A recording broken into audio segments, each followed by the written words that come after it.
पसंतीच्या सामन्यात खंडोबा तालीम मंडळाचं कडवे आवाहन फोल ठरवत संयुक्त जुना बुधवारपेठ फुटबॉल क्लबनं त्यांचा 3-1 अशा गोल फरकानं पराभव करून गत स्पर्धेच्या अंतिम सामन्यातील उट्टे काढत अटल चषक स्पर्धेचं अजिंक्यपद पटकावलं।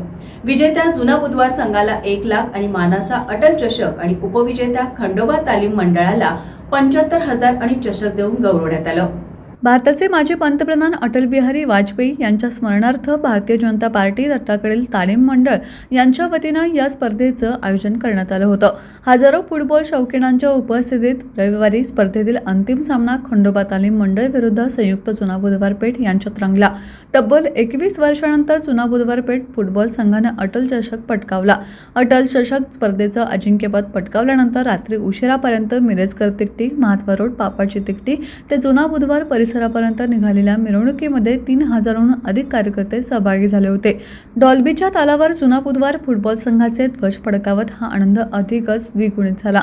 शिवाजी पेठ आणि मंगळवार पेठेत या मोसमातील पहिली 3 अंतिम विजेतेपद गेल्यानं अटल चषक स्पर्धेच्या अंतिम सामन्यात मोठी चुरस निर्माण झाली होती आणि गत अंतिम सामन्यातील पराभवाची परतफेड करत 3-1 अशा फरकानं खंडोबा तालीम मंडळावर मात करत जुना बुधवार पेठेनं विजेतेपद पटकावलं।